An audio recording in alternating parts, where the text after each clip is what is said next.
They laughed when I hit the water, not gasped or asked if I was all right, but laughed.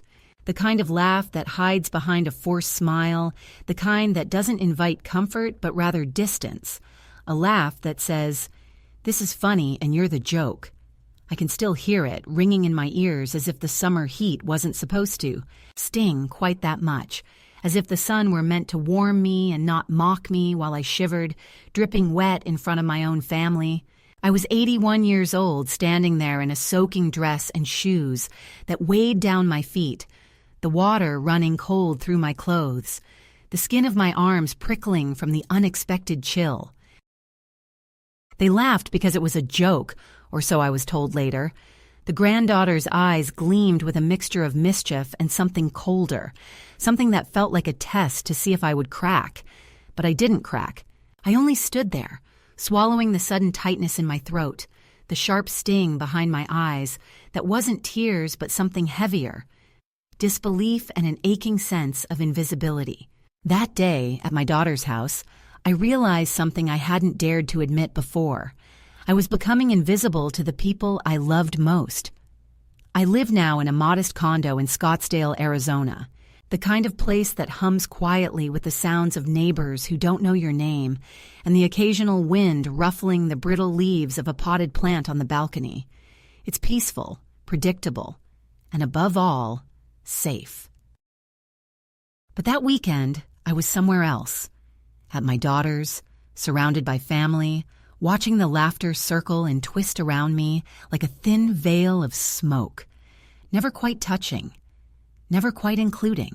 The poolside was bright and alive with the chatter of children splashing, the clinking of glasses, and the warm smell of sunscreen mixed with the faint aroma of barbecued meat. It should have been a celebration, but it felt like a trial. There was an unspoken tension beneath the surface, a quiet undercurrent of impatience and dismissiveness that I tried to ignore but could not. My granddaughter, once a shy little girl who used to sit on my lap and ask me to tell stories, had changed. The girl who had painted my nails in clumsy strokes and whispered secrets was now a teenager with sharp eyes and sharper words. I remember the moment clearly. We were gathered around the pool, talking about trivial things. The weather, the new show she was watching, her school projects, when she suddenly reached out and pushed me. Just like that, a quick shove that sent me stumbling backward and into the water. The splash was loud, shocking, and all eyes turned to me, waiting for my reaction. But what came was silence. A pause filled only with the sound of water dripping from my hair and dress. The laughter came then, but it was hollow, shared mostly between my granddaughter and the others who didn't know what to say or do. No one handed me a towel. No one offered a hand to help me out. I pulled myself from the water, the wet fabric clinging to my skin, cold and uncomfortable. I was an old woman who had just been pushed into a pool, and I was standing there alone, shivering in the heat of a sunny afternoon. The air around me seemed to grow thick with something I could not name. Embarrassment, anger, sorrow. A mixture that twisted in my gut and settled heavy on my chest. I wanted to speak, to ask why, to demand respect. But my voice caught in my throat, and all I could do was step away and wrap myself in the quiet that no one else seemed to notice. They say families are meant to be our safe havens, the places where we are known and loved without condition. But sometimes they become arenas where we are tested and found wanting, where the ties that bind feel more like chains than comfort. I thought I had been a good grandmother, a steady presence in their lives. I had baked cookies for birthdays, attended school recitals, listened to whispered worries in the dark hours of sleepless nights. Yet in that moment, pushed into the pool and left to dry, I saw that my place in their lives was uncertain, conditional, fragile. I was no longer the grandmother who was cherished and included, but someone to be tolerated or dismissed. A fixture easily moved aside. It wasn't just the push into the pool, though that was the sharpest cut. It was the way everyone moved on afterward, as if nothing had happened, as if I were merely a piece of furniture in the yard, wet and out of place but easily ignored. My daughter spoke about me in tones that were too loud, words meant for the other adults, not for my ears. "Mom's a bit slow these days," she said once, a phrase that felt like a verdict and a sentence all at once. My granddaughter avoided looking at me, her eyes flickering away like they feared what she might see there. A woman growing smaller, fading away. The youngest cousins darted around, laughing and splashing, their joy a reminder of the vitality I was slowly losing in their eyes. I retreated to the guest room, the one they had prepared for me with neat towels and a bottle of lotion that smelled faintly of lavender. My clothes were damp, and I sat on the edge of the bed, the fabric clinging to my legs as if mocking my vulnerability. The room was quiet except for the faint hum of the air conditioner and the distant murmur of voices downstairs. I closed my eyes and breathed slowly, trying to steady the storm of emotions that threatened to spill over. For a moment, I felt entirely alone, not just in that room, but in the world they inhabited without me. Later, when the sun began to dip and the sky turned a soft shade of pink, I sat by the window and watched the family gather again by the pool. The water sparkled, reflecting the fading light, a shimmering surface that concealed the fractures beneath. I thought of all the years I had lived, all the love I had given, and the sudden realization that perhaps love alone was not enough to hold us together. I thought of my own mother, long gone now, who had told me that sometimes the hardest part of growing older was being seen as less, as someone whose story was almost over before it was fully told. I felt that truth settle around me like a weight. But even in that heaviness, there was a flicker of something else, a quiet fire, a stubborn refusal to be erased. I had lived through decades of change, loss, and renewal, and I was not yet ready to disappear. The cold water in my clothes was a sharp reminder that I was still here, still breathing, still feeling. I would not let their laughter define me or their silence push me into the shadows. This was not the end of my story, only a harsh chapter, and I would find my way through it.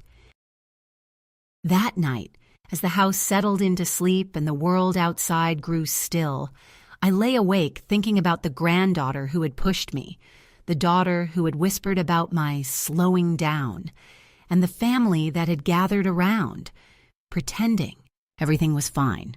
I thought about the years behind me, filled with moments both joyful and painful, and the years ahead, uncertain but mine to claim.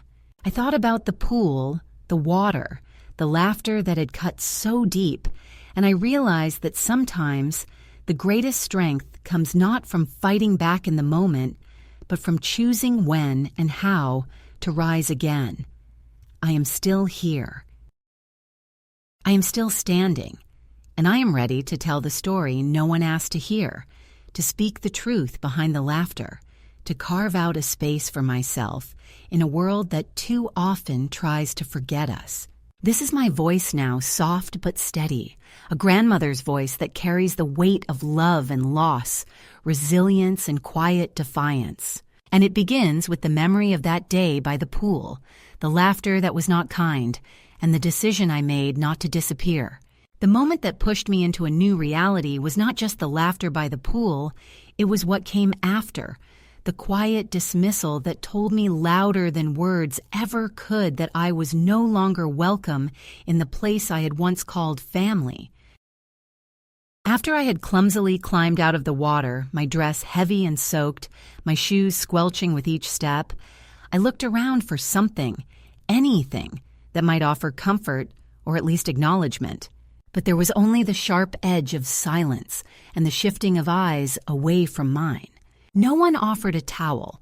No one asked if I was cold or hurt, as if the incident were merely a brief interruption to their afternoon, and I was a problem to be solved by ignoring. My daughter glanced my way, her lips pressed into a thin line, her expression unreadable. She did not speak. My granddaughter, who had pushed me, hovered near the poolside chairs, her phone in hand, scrolling as if nothing had happened, her shoulders tight with the energy of someone who knew she had gotten away with something and was not sorry. The adults exchanged looks, subtle but unmistakable, as if silently agreeing that it was best not to make a fuss over an old woman who might only embarrass them further. That was the moment I understood what the laughter really meant. It wasn't amusement. It was a declaration of my place within the family, on the outside looking in, a figure to be endured rather than embraced. I had always thought that family was where we found our refuge, where love was unconditional and memories formed a bridge across generations. But that day, in the bright sunlight reflecting off the pool's surface, I saw that family could also be a battleground, a place where respect could wither quietly and where invisibility was the cruelest punishment. I sat down on the edge of the patio, my wet clothes clinging to me, the cold seeping into my bones, and for the first time in many years, I felt like a stranger in my own story. The hours that followed were a strange haze of half-hearted apologies and conversations that excluded me. My daughter busied herself with preparations for dinner, her voice raised just enough for the adults to hear as she spoke to her husband and their friends, but carefully lowered whenever I entered the room. There was a phrase I heard often that evening, repeated like a refrain: "Mom's not quite herself these days," or "She's been a bit forgetful lately." It was said with the kind of casual concern that stings deeper than anger. It was a way of saying that I was slipping away, that my place was shrinking with every passing day, and that my presence was becoming more of a burden than a blessing. I caught my granddaughter watching me from across the room, her eyes narrowing slightly, a flicker of impatience flashing behind her carefully maintained facade of politeness. She was no longer the little girl who had once clung to my hand with trust and affection. She was someone different now, someone I barely recognized, someone who measured me against an invisible standard I could never meet. That night, as the house settled into quiet, I retreated to the guest room that had been prepared for me. It was a small, neat space, painted a soft beige with a window overlooking the backyard. The bed was made with crisp white linens, and a small lamp cast a warm glow over the room. I sat on the edge of the bed, my wet dress still heavy around my legs, and tried to make sense of what had happened. The laughter, the push, the cold water, it all seemed like a cruel joke played out in slow motion, a moment of humiliation that cut deeper because it was witnessed and ignored. I thought about the years I had spent nurturing this family, the meals cooked, the birthdays celebrated, the countless drives to school and doctor's appointments. I thought about the sacrifices made quietly, the moments of loneliness hidden beneath smiles and reassurances. And now, I was the punchline of a joke that no one wanted to explain. The old woman who was too slow, too fragile, too much trouble. Sleep did not come easily that night. I lay awake listening to the soft creaks of the house settling, the distant hum of the refrigerator, and the muffled voices of my daughter and son-in-law downstairs. I wondered if they ever saw me, really saw me, or if I was just a shadow on the edge of their lives, a reminder of a past that was best left undisturbed. I thought about the future, about what it meant to grow old and be invisible, to be pushed aside like an unwanted guest. The ache in my limbs was nothing compared to the ache in my heart, the quiet sorrow of being left behind by the people who should have been my refuge. The next morning brought no relief. At breakfast, the air was thick with unspoken tensions. My granddaughter sat across from me, her eyes fixed on her phone, barely acknowledging my presence. When she did speak, it was with a tone that bordered on condescension. "You're not mad, are you, Grandma? It was just a joke."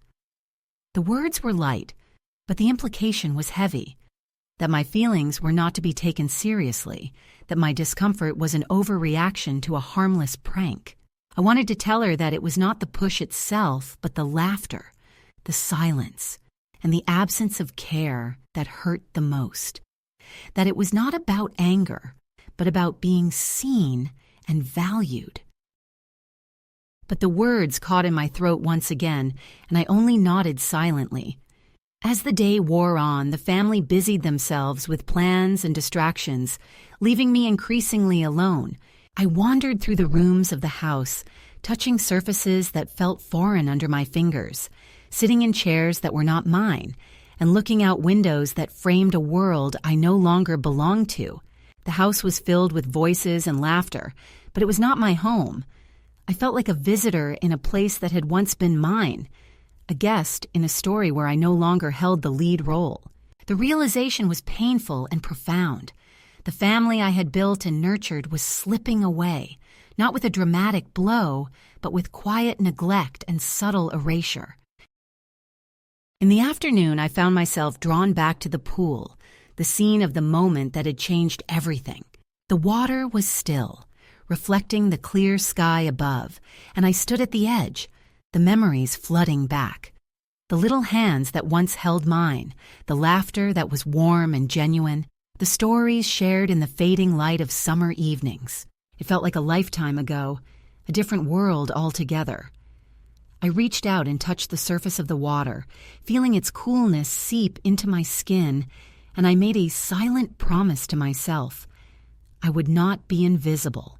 I would not disappear quietly into the background of their lives. I was still here. I was still whole. And I would find a way to reclaim my place, even if it meant standing alone. That evening, as the family gathered for dinner, I sat quietly, watching the faces around the table, seeing the familiar lines and expressions, but also the distance that had grown between us. I thought about the years of love and sacrifice that had brought me to this moment, about the fragile threads of connection that still held us together, and about the strength I would need to hold on. The laughter from earlier echoed in my mind, a reminder of what had been lost, but also of what could still be found. I knew that the journey ahead would not be easy, that there would be moments of pain and loneliness, but I also knew that I was ready to face them. Because in the end, the most important thing was to be seen, not as a joke, not as a burden, but as a woman with a story worth telling and a life worth living. After the cold shock of the pool and the lingering sting of that dismissive laughter, the days that followed stretched out in a slow, creeping silence that was harder to bear than any harsh word or sudden blow. The family gathered as usual, their routines humming quietly around me, but I felt increasingly adrift, as if I were a ghost haunting the edges of their lives rather than a grandmother with a place at the table. My wet clothes had dried on the guest room chair, stiff and slightly musty, and I kept avoiding looking at them, as though their presence was a cruel reminder of a moment I wished I could erase. The house was filled with the sounds of laughter and conversation, but it was a soundtrack I no longer belonged to. It was a symphony played in a language I could no longer understand. I found myself retreating more and more into the shadows of the rooms, sitting quietly with a book I wasn't reading, or wandering the garden paths where the sunlight filtered softly through the leaves and the air smelled faintly of jasmine and freshly cut grass. The shift was subtle but relentless. It began with the small things, the way my suggestions were politely acknowledged but never acted upon, the way my presence was tolerated but never really welcomed. At breakfast one morning, I offered to help clear the table, but my daughter waved me off with a quick, distracted smile, her attention fixed on her phone. "Go relax, Mom," she said. "We've got it covered." The words sounded kind, but they felt like a gentle shove, a reminder that I was no longer needed in the busy, bustling world they inhabited. I retreated to the porch, where the sun warmed the wooden bench and the distant hum of traffic created a soothing backdrop. Sitting there, I realized how much the landscape of my life had changed, from being a central figure in family celebrations and everyday moments to becoming an afterthought, a shadow fading into the background. The grandchildren, once eager to hear my stories and play in my lap, now glanced at me with something close to impatience, as if I were an old book they had outgrown. My granddaughter, the same one who had pushed me into the pool, avoided eye contact with practiced skill, her face set in the kind of polite neutrality that disguised a deeper indifference. She no longer asked for my help with homework or sought my advice on the latest drama at school. Instead, she was absorbed in her phone, her world shrinking into the glowing screen, a place where I had no access or influence. I watched her sometimes, wondering when the warmth had gone out of her eyes, when the girl who once whispered secrets and dreams had been replaced by this distant, guarded teenager. The subtle erasure extended beyond words and glances. It was in the way my daughter rearranged the living room furniture without consulting me, placing the photo albums and scrapbooks on high shelves where I could not reach. It was in the way the family calendar, once carefully maintained with birthdays, anniversaries, and visits, no longer included my name or plans. I was not forgotten entirely. That would have been too cruel. But I was reduced to a footnote, a brief mention in the margins of their lives. I felt the slow tightening of a noose made not of ropes, but of silence, avoidance, and neglect. It was a form of violence that carried no bruises but left deep, invisible scars. One afternoon, I overheard my daughter on the phone, her voice low and strained. "She's just not herself," she said, and I knew they were talking about me. It was the phrase that had become the explanation for everything. My slow movements, my forgetfulness, my growing withdrawal. They said it as if it were a medical diagnosis, a condition to be managed rather than a woman to be understood and loved. I was tired of being defined by my limitations, tired of being the subject of whispered conversations that never included me. I longed to speak up, to remind them of who I was, a woman who had raised children, built a home, and carried a family through storms both literal and figurative. But the words caught in my throat and I remained silent, retreating further into myself. At night, in the quiet darkness of the guest room, I found myself replaying moments from my life, memories that seemed distant and fragile, like faded photographs. I thought about the birthdays I had celebrated with homemade cakes, the school plays I had attended, the countless meals prepared with love and care. I remembered the lullabies sung softly in the dark, the hands held tightly through difficult times, the laughter shared under summer skies. Those memories were a lifeline, a reminder of a time when I was not invisible, when I mattered deeply and unequivocally. But as I held on to them, I also felt the weight of their absence, the ache of being overlooked and dismissed. In the days that followed, I began to notice the ways in which my autonomy was quietly undermined. My opinions were brushed aside with phrases like, "We'll handle it," or "Let the adults take care of this." Invitations to family gatherings came less frequently, often with polite but firm suggestions that I take it easy or don't worry about it. The subtle message was clear. I was to be seen but not heard, present but not involved. I understood that this was not born of malice but of a desire to protect and manage, to shield me from what they perceived as challenges beyond my capacity. Yet in their well-intentioned control, they were erasing the very essence of who I was. One afternoon, as I sat quietly in the corner of the living room, I caught sight of a photo album on the coffee table. It was open to pictures of my granddaughter, vibrant and smiling, surrounded by friends and school events I had never been invited to. I traced the edges of the photographs with my finger, feeling a pang of loss for moments I had missed and for a relationship that seemed to be slipping away. I realized then that my presence in their lives was becoming more symbolic than real, a gesture of respect rather than a connection of hearts. It was as if I were a character in a play whose lines had been forgotten, whose role had diminished to that of a silent observer.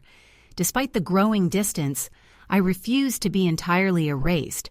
I began to hold on to small acts of resistance, moments where I could assert my presence and remind myself of my worth. I took long walks around the neighborhood, breathing in the scent of blooming flowers and feeling the sun warm my face. I returned to old hobbies, dusting off the knitting needles and the well-worn recipe books that had once been a source of comfort and pride. I wrote letters to friends I had lost touch with, reconnecting with a world beyond the confines of family dynamics. These small acts became a quiet rebellion, a way to claim my space and my identity in a life that was rapidly changing. One evening, as I sat by the window watching the sunset paint the sky in hues of orange and pink, I felt a stirring of something I had thought long gone. Hope. It was fragile and tentative, like the first buds of spring after a harsh winter, but it was there. I knew that the road ahead would not be easy, that the subtle erosion of my place in the family was a wound that would take time to heal. But I also knew that I had the strength to endure, to rebuild, and to find new ways to be seen and heard. The laughter by the pool had been a painful beginning, but it was also a catalyst, a turning point that marked the end of one chapter and the beginning of another. I was no longer the woman who could be pushed aside without consequence. I was a grandmother who had weathered storms, who carried scars both visible and hidden, and who was ready to reclaim her story on her own terms. The journey was just beginning, and though it was uncertain and fraught with challenges, it was mine to take. And so I held my head a little higher, breathed a little deeper, and stepped forward into the unknown, carrying with me the quiet fire of resilience and the enduring hope of a life still unfolding. It was during one of those long, quiet afternoons in the guest room that I first felt the stirrings of something I hadn't allowed myself to feel in a long time. A flicker of agency, a whisper of reclaiming my own story. The air was still, the soft hum of the house around me, a gentle reminder that life continued outside my cocoon of uncertainty and retreat. I sat by the window watching the shadows lengthen across the garden where the flowers bloomed, oblivious to the dramas of human hearts. It was a small moment, barely noticeable, but within it was the seed of change. I realized that if I was to find a way back to myself, I would have to stop waiting for others to recognize my worth and begin to recognize it myself. That realization was not sudden or dramatic. It did not come with a lightning strike or a declaration. Instead, it was a quiet turning inward, a soft folding of pain into purpose. I began to reach for the things I had once loved but had set aside, the worn leather-bound journal that had gathered dust on the shelf, the pen that fit so comfortably in my hand, the gentle act of putting thoughts to paper. Writing had always been a refuge, a place where I could untangle the knots of emotion and find clarity in the chaos. But after my husband died and the family demands grew heavier, I had abandoned it, convinced there was no time or energy left for such luxuries. Now, with time stretched out before me like an empty canvas, I picked up the pen again. At first, the words came haltingly, a trickle of memories, feelings, and reflections. I wrote about the laughter by the pool and the coldness that followed, about the shifting dynamics within the family and the loneliness that crept in like an uninvited guest. But as the days passed, the writing grew steadier, more confident. It became a dialogue with myself, a way to name the pain without letting it define me. I found myself writing not just about loss, but about hope, about the possibility of carving out a new place in the world, a space where I could be seen and heard on my own terms. Alongside the writing, I began to take small but deliberate steps to reclaim my autonomy. I arranged to meet with a local women's group, a community of older women who gathered weekly to share stories, skills, and support. It was a nervous first step, walking into a room full of strangers, but the warmth of their welcome surprised me. They did not see me as a relic of the past or a burden to be managed. They saw me as a woman with a lifetime of experiences and a voice worth listening to. Those meetings became a sanctuary, a place where I could speak without hesitation and listen without judgment. I discovered that I was not alone in feeling sidelined, that many women carried their own stories of invisibility and quiet resilience. In the mornings, I took to walking the neighborhood, letting the rhythm of my steps ground me in the present. I found comfort in the changing seasons, the scent of earth after rain, the play of light through the branches. These walks were meditative, a moving prayer of sorts, a way to reconnect with a world that often seemed to pass me by. Sometimes I stopped by a small park bench to rest and watch the world go by, Children playing, couples strolling hand in hand, old friends sharing laughter on a nearby porch. I felt the threads of connection weaving slowly back into the fabric of my life, fragile but growing stronger with each passing day. One afternoon, I found myself drawn to a secondhand bookstore that sat tucked away on a quiet street corner. The windows were dusty, the shelves crowded with worn volumes, and the air smelled of paper and time. Inside, the owner, a kind woman with spectacles perched on the tip of her nose, greeted me with a gentle smile.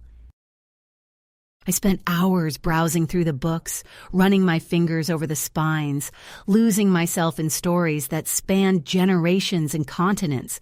The bookstore became a small refuge, a place where I could feed my curiosity and reclaim the joy of discovery. I purchased a notebook, its cover soft and inviting, and a collection of poetry that spoke to the enduring human spirit. Back at the guest room, I began to read aloud the poems I had found, savoring the cadence of the words and the way they seemed to echo my own journey. There was a particular verse that lingered in my mind. There are women who rise not from fire, but from forgetting who told them they couldn't. Those lines resonated deeply, a quiet anthem for the road I was beginning to travel. I repeated them to myself like a mantra, letting the strength of the words seep into my bones. Slowly, I started to notice changes in how I saw myself and how others responded to me. The careful way I carried myself, the deliberate kindness in my smile, the spark in my eyes when I spoke of books or memories. These were small but significant markers of a renewed sense of self. My daughter noticed too, though she did not say so directly. One evening, as we sat together in the kitchen, she remarked softly, "You seem different these days, Mom." I nodded, feeling the truth of the statement deep within. I was different. I was no longer waiting to be rescued or acknowledged. I was beginning to stand on my own. The most profound change, however, came from within. I no longer defined myself by the roles others assigned me. The grandmother who was to be protected and managed, the older woman whose opinions were politely dismissed. Instead, I embraced the fullness of who I was, a woman with a past rich in love and struggle, with a present shaped by choice and courage, and with a future still unwritten but full of possibility.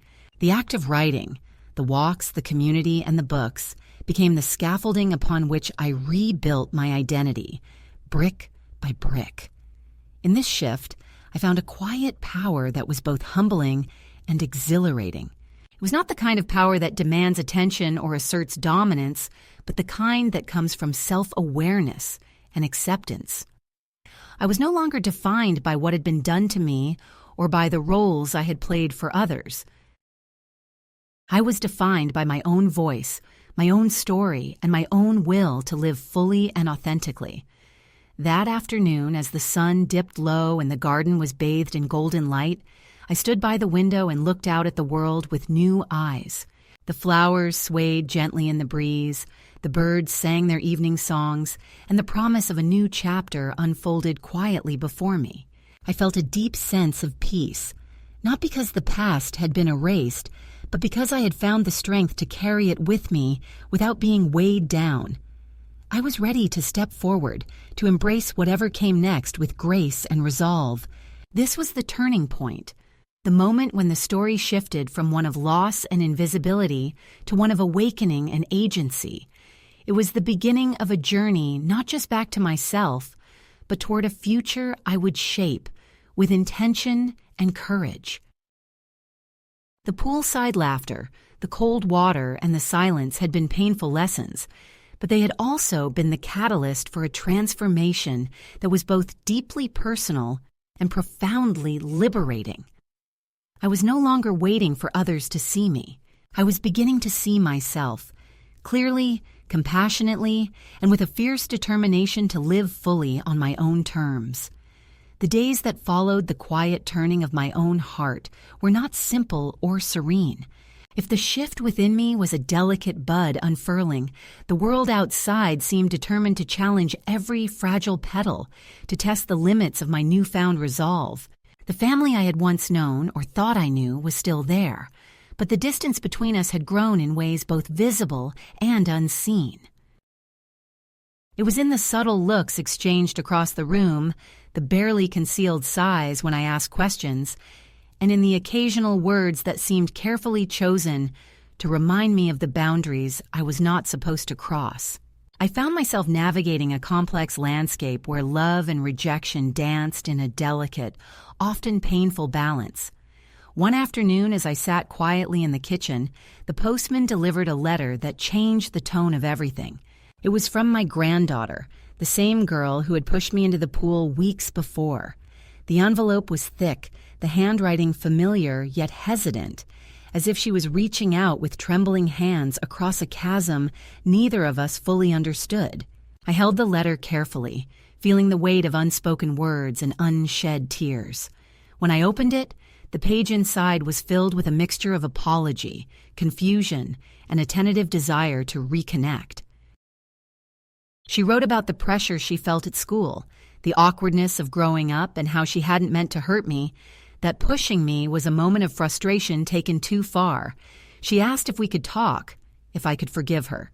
The words stirred a complicated mix of emotions within me: sadness, longing, and a cautious hope that perhaps the rift between us was not unbridgeable.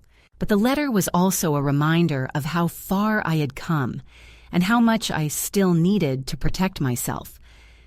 I knew that forgiveness was not a simple gift to be given lightly, nor was it a surrender of my dignity or boundaries. It was a process, one that required time and mutual respect.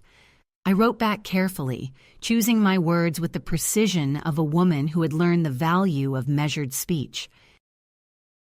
I told her that I was willing to listen when she was ready to speak with honesty and kindness, that I was not angry but needed time to heal. I placed the letter in an envelope and sent it, feeling both the pain of distance and the fragile thread of connection. That evening, the family gathered for dinner, and I sensed the undercurrent of tension as if the letter's arrival had stirred old currents beneath the calm surface. My daughter, who had always been the family's peacemaker, looked at me with a mixture of concern and frustration. She spoke softly, urging me to let go of the past and move forward with the family.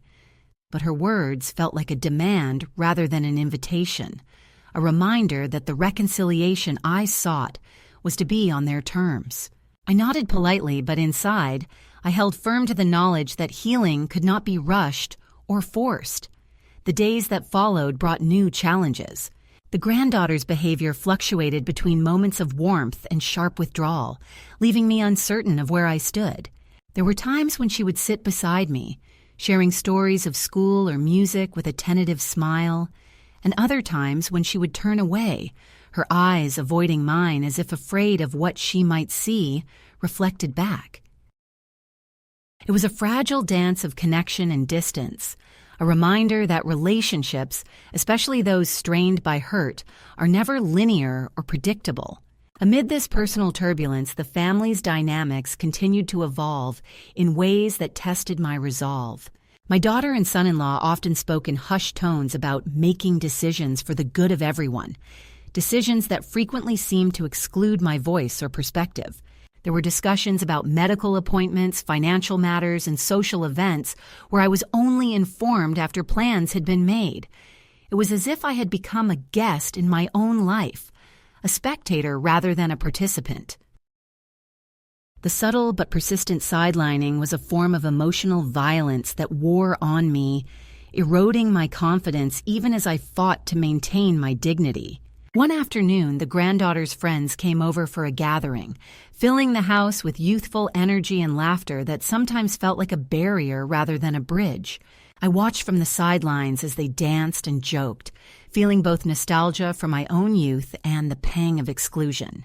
The granddaughter approached me briefly, her face flushed with the excitement of adolescence, and whispered a tentative "thank you" for the quiet listening ear I had offered. It was a small moment of connection, a flicker of light in the complicated tapestry of our relationship. However, the next day brought a confrontation that shook the fragile peace I had begun to build. During a family meeting, tensions flared over decisions regarding my care and living arrangements. My daughter expressed concerns about my safety and well-being, suggesting that I might be better off in a more supervised environment. The granddaughter's eyes flashed with frustration, and she accused me of making things difficult and not understanding how things have changed. The room filled with raised voices and defensive statements, a clash of love, fear, and misunderstanding. I stood firm, speaking calmly but resolutely, asserting my right to autonomy and respect. It was a difficult moment, but one that reaffirmed my commitment to being seen and heard. As the week wore on, I found solace in the new routines I had established for myself. The writing continued to be a refuge, a place where I could process the complexities of my emotions and chart a path forward. I reconnected with friends from my women's group, whose stories of resilience and courage provided comfort and inspiration. The walks in the neighborhood became moments of meditation, where I could breathe deeply and ground myself in the present. The bookstore remained a sanctuary, its shelves a testament to the enduring power of stories to heal and transform. One afternoon, a neighbor from the community center invited me to a small gathering of local artists and writers. I hesitated but accepted, stepping into a world that was unfamiliar yet welcoming. The conversations were rich and varied, filled with laughter, thoughtful debate, and shared experiences. I found myself opening up in ways I hadn't expected, sharing snippets of my journey and listening to the journeys of others. It was a reminder that life is not defined by a single chapter, but by the ongoing narrative we create, page by page. Throughout this second escalation, I grappled with the tension between vulnerability and strength, between the desire for connection and the need for boundaries. I learned that healing is rarely linear, that progress often comes with setbacks, and that true resilience is found not in perfection, but in the courage to continue despite uncertainty. The laughter by the pool had marked a painful beginning, but it also set in motion a journey of awakening and empowerment. I understood more deeply than ever that the relationships I sought to mend required patience, honesty, and mutual respect. I was no longer willing to be a passive participant in a story written by others. I was ready to claim my voice, to speak my truth, and to live a life that honored both my past and my present. The challenges were many, the path uncertain, but the fire within me burned steadily, a beacon guiding me through the complexities of family and self.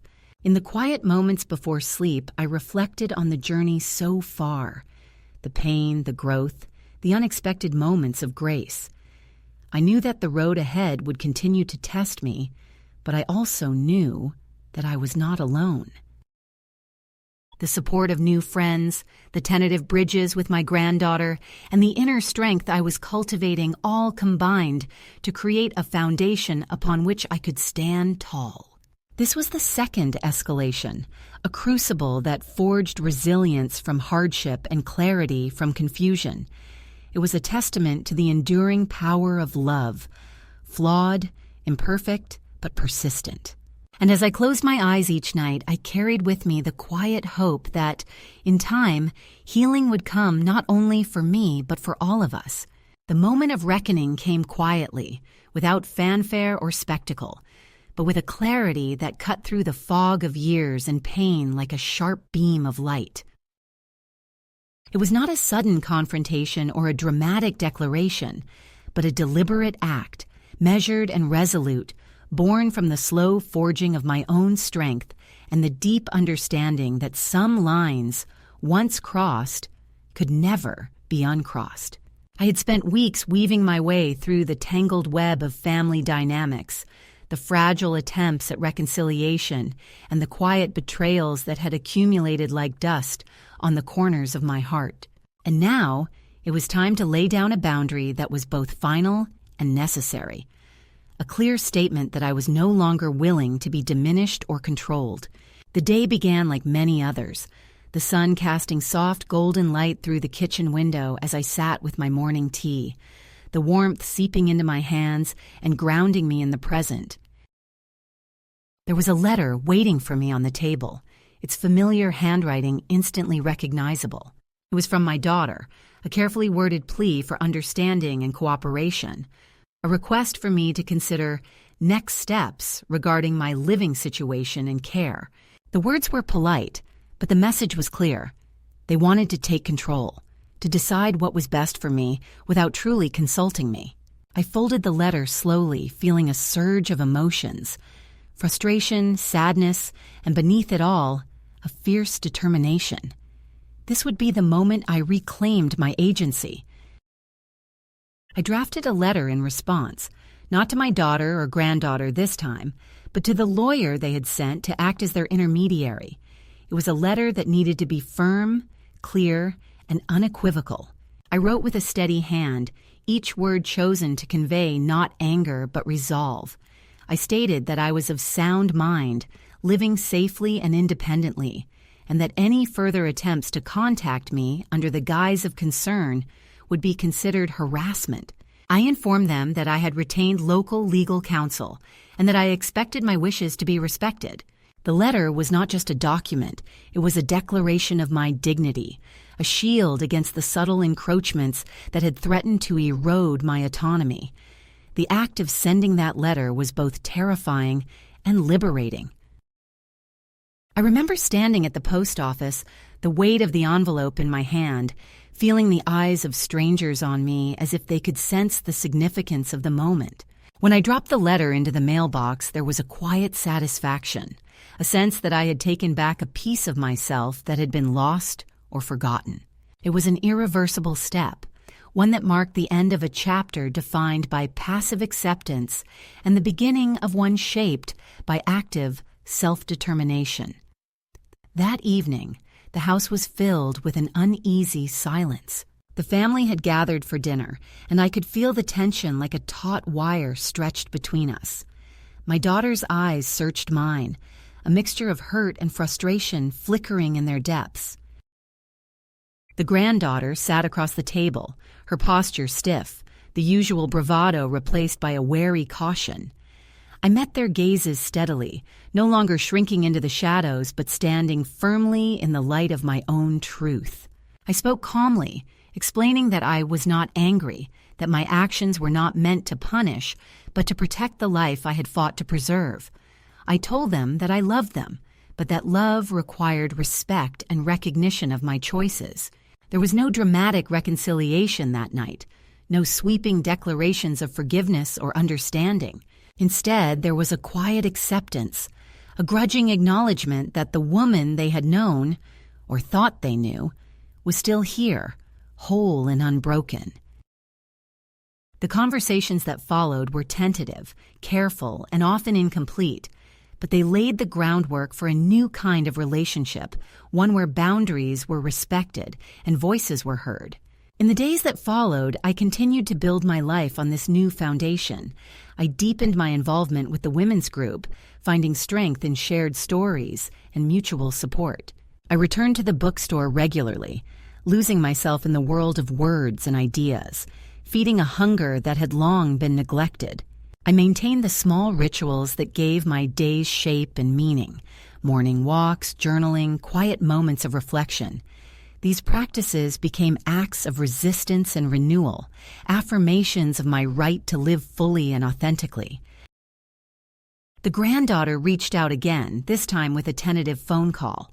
Her voice was softer, more vulnerable than before, and she spoke of her own struggles and regrets. We talked for a long time, not about the past, but about the possibility of moving forward, slowly and on our own terms. It was not a perfect or easy connection, but it was real, and that was enough. One afternoon, as I stood by the window watching the garden bloom, I reflected on the journey that had brought me here. The laughter by the pool, the cold water, the silences, and the small acts of kindness and defiance, they were all threads woven into the fabric of my story.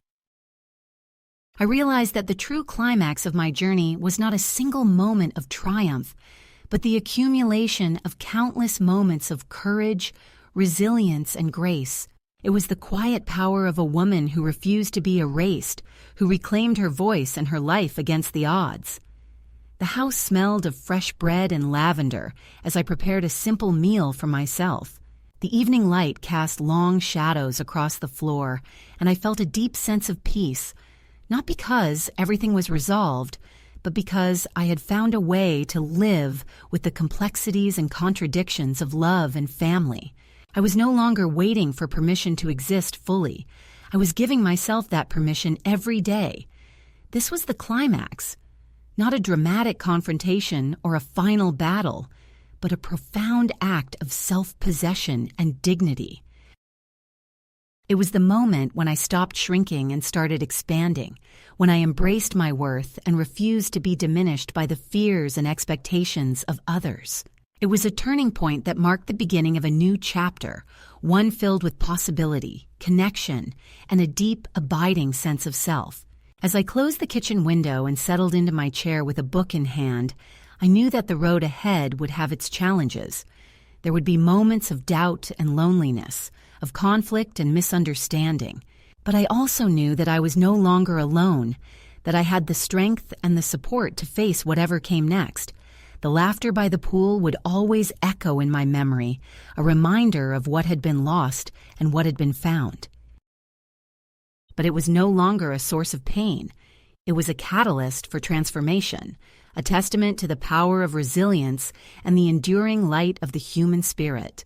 I was ready to live the rest of my life on my own terms, with courage, grace, and the quiet joy of knowing that I was enough, just as I am. The days after the letter, after the quiet reclaiming of my dignity, unfolded with a slow and steady rhythm that was both unfamiliar and deeply comforting. The tension that had once filled the spaces between family members began to ease, not because all wounds had magically healed, but because something more fundamental had shifted.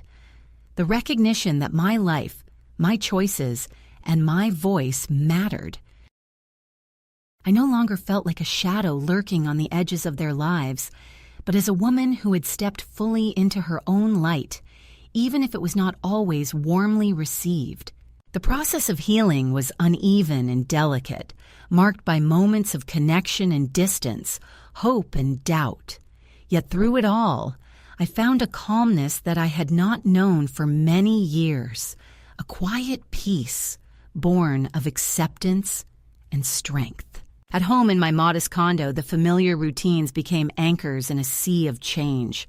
I cherished the mornings when the sun filtered gently through the curtains and I could sit with a cup of tea, the world slow and still. I wrote in my journal, filling pages with thoughts and reflections, not just about pain and loss, but about resilience and gratitude. The simple act of putting words to paper was a balm, a way to order the swirling emotions and to remind myself of the journey I had traveled. Each sentence was a stitch in the fabric of a new narrative, one where I was no longer a passive character, but the author of my own story. One afternoon, I found myself going through an old box of photographs, a collection of memories from years past. Among the faded images was a picture of me in my 30s, standing by the ocean with the sun setting behind me, a smile lighting up my face. I held the photograph gently, feeling the warmth of that moment, the promise of a life still full of possibilities. I decided to frame it and place it by the window, a reminder of who I had been and who I still was beneath the layers of time and experience. It was a symbol of continuity and hope, a quiet declaration that the woman in the photo and the woman I had become were one and the same. The granddaughter's letter had been the first tentative step toward mending a fractured relationship, and while the path was far from straightforward, there were moments that hinted at renewal. We exchanged letters slowly, carefully, each one a bridge across the distance that had grown between us.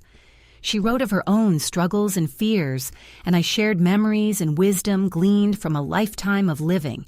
It was not a perfect connection, but it was genuine, and that was enough.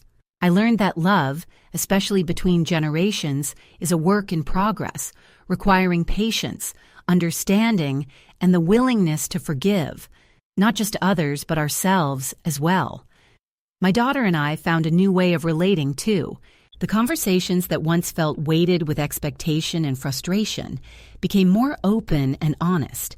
We acknowledged the difficulties and misunderstandings that had marked our past, and we began to build a future based on mutual respect and care.